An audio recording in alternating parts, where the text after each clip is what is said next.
বন্ধুরা, SSC 2026 board পরীক্ষার result কিভাবে দেখবেন তা এই ভিডিওতে খুব সহজে দেখিয়ে দিব।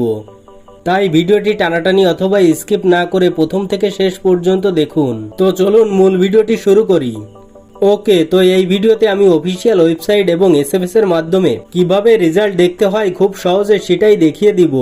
তো প্রথমে আমি আপনাকে ওয়েবসাইটের মাধ্যমে কিভাবে রেজাল্ট দেখতে হয় সেটাই দেখিয়ে দিচ্ছি। এরপর এসএমএস এর মাধ্যমে কিভাবে রেজাল্ট দেখতে হয় সেটা দেখিয়ে দিব। তো ওয়েবসাইটের মাধ্যমে রেজাল্ট দেখার জন্য আপনার ফোন থেকে ক্রোম ব্রাউজার ওপেন করে নেবেন। তো আমি ক্রোম ব্রাউজারটা ওপেন করে নিচ্ছি। ক্রোম ব্রাউজার ওপেন করার পর আপনি সার্চ বারের উপর ক্লিক করবেন। তারপর এখানে লিখবেন ই-বোর্ড রেজাল্ট, এটা লিখে সার্চ করে দেবেন। সার্চ করার পর এখানে প্রথম একটা ওয়েবসাইট দেখতে পারবেন। আপনি এই ওয়েবসাইটের উপর ক্লিক করবেন। ক্লিক করার পর আপনার সামনে এরকম একটি ইন্টারফেস ওপেন হবে। এই পেজে আপনাকে কিছু ইনফরমেশন দিতে হবে, তবে চিন্তার কোনো কারণ নেই, আমি আপনাকে সবগুলো বিষয় ধাপে ধাপে বুঝিয়ে দিচ্ছি। প্রথমে দেখতে পারবেন নেম অফ বোর্ড, নিচে এই বক্সে ক্লিক করে দিলে আপনি এখানে সব বোর্ডের লিস্ট দেখতে পারবেন। এখান থেকে আপনি আপনার বোর্ডটা সিলেক্ট করে নেবেন। তারপর নিচে দেখতে পারবেন নেম অফ এক্সামিনেশন, অর্থাৎ আপনার পরীক্ষার ধরনটি সিলেক্ট করতে হবে, জেএসসি, এসএসসি, এইচএসসি না অন্য কোনো পরীক্ষা, সেটা আপনি এখান থেকে সিলেক্ট করে নেবেন। এই বক্সে ক্লিক করবেন। তো এখান থেকে আপনি এইচএসসি দাখিল এই অপশনটা সিলেক্ট করবেন। এরপর নিচে দেখতে পারবেন ইয়ার অফ এক্সামিনেশন, মানে কোন বছরের পরীক্ষার রেজাল্ট দেখতে চাচ্ছেন সেটা এখান থেকে সিলেক্ট করতে হবে। তো এই বক্সে আপনি ক্লিক করবেন। ক্লিক করার পর এখান থেকে 2026 এটা সিলেক্ট করে দেবেন। সিলেক্ট করার পর নিচে দেখতে পারবেন টাইপ অফ রেজাল্ট, আপনার রেজাল্টের ধরনটি এখানে সিলেক্ট করতে হবে। তো এই বক্সে ক্লিক করার পর এখানে প্রথমে দেখতে পারবেন ইন্ডিভিজুয়াল ডিটেলস রেজাল্ট, এই অপশনটা সিলেক্ট করবেন। সিলেক্ট করার পর নিচের দিকে দেখতে পারবেন দুইটা বক্স চলে এসেছে। তো এই দুইটা বক্সে আপনার রোল এবং রেজিস্ট্রেশন নম্বর দিতে হবে। তো এখানে আপনার রোল নাম্বারটি দিয়ে দেবেন। রোল নাম্বারটা দেওয়ার পর তারপর এখানে রেজিস্ট্রেশন নম্বরটা দিয়ে দেবেন। এরপর নিচের দিকে দেখতে পারবেন একটা ক্যাপচার রয়েছে।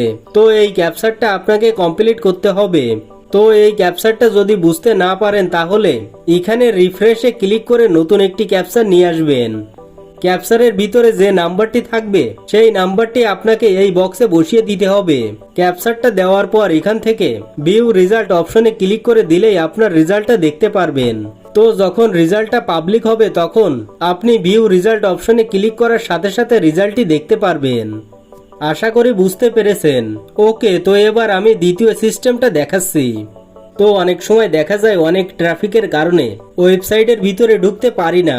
অনেক ট্রাফিক একসঙ্গে এই ওয়েবসাইটে ঢোকার কারণে তখন ওয়েবসাইটটা ডাউন হয়ে যায়। তো ডাউন হয়ে গেলে সেই ক্ষেত্রে আপনাকে এসএমএস এর মাধ্যমে রেজাল্টটা দেখতে হবে। তো বোর্ডে এসএমএস পাঠানোর জন্য আপনার ফোন থেকে মেসেজ অ্যাপে চলে যাবেন। মেসেজ অ্যাপে আসার পর নিচ থেকে স্টার্ট চ্যাট নামে একটি অপশন দেখতে পারবেন। আবার কারো ফোনে প্লাস বাটন থাকতে পারে, আবার কারো ফোনে পেন্সিলের মতো আইকন থাকতে পারে। তো আপনার ফোনে যে অপশনটা থাকবে সেটার উপর ক্লিক করবেন। আমি এখান থেকে স্টার্ট চ্যাট অপশনে ক্লিক করে দিলাম। ক্লিক করার পর এই পেজে টু নেম নামে একটি অপশন পাবেন। এখানে আপনাকে একটি নাম্বার টাইপ করতে হবে, অর্থাৎ এখানে বোর্ডের নাম্বারটি লিখতে হবে। বোর্ডের নাম্বারটি হলো 1622। ভালোভাবে দেখেন, এখানে 1622 এই নাম্বারটি লিখে দেবেন। তারপর সেন্ড টু এখানে ক্লিক করবেন। ক্লিক করার সাথে সাথে নিচ থেকে মেসেজ টাইপ করার একটি বক্স পেয়ে যাবেন।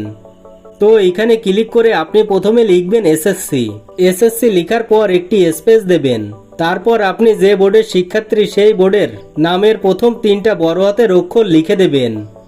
আপনি যদি ঢাকা বোর্ডের শিক্ষার্থী হয়ে থাকেন তাহলে লিখবেন ডিএইচএ, আর যদি বরিশাল বোর্ডের শিক্ষার্থী হয়ে থাকেন তাহলে লিখবে বিএ, যশোর বোর্ডের শিক্ষার্থী হন তাহলে লিখবেন জেইএস।